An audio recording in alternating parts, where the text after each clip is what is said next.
Pinagtripan nila ang matandang ito na may sakit sa pag-iisip, ngunit agad silang nagsisi nang malaman nila kung sino ang kanyang anak. Part 2.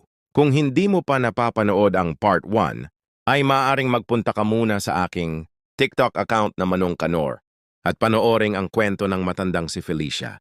Sa pagpapatuloy, hindi nagustuhan ng anak na babae ni Felicia ang sinapit nito sa kanilang mga kapitbahay.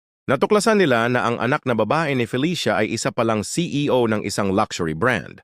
Malamang magtatanong ka kung bakit napabayaan niya ang kaniyang ina.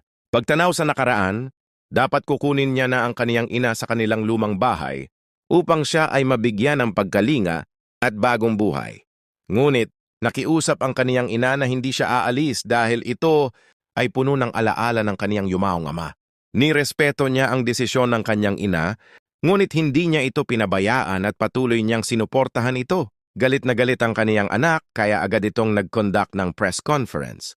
Inilahad niya ang sinapit ng kaniyang ina sa kanilang mga kapitbahay. Ang sino mang mapapatunayan kong nag-alipusta sa aking ina ay agad kong ipapakulong.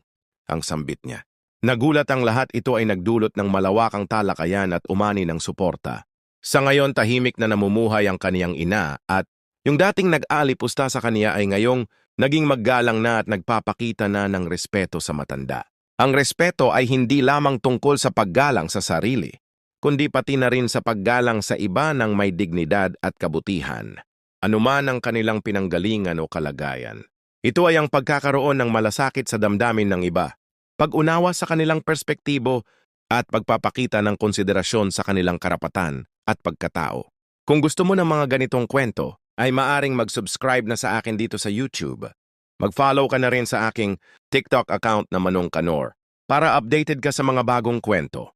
Maaari mo ring ipagpatuloy ang bawat kwento sa aking pangalawang account na Manong Kanor Part 2. Maraming salamat sa inyong suporta.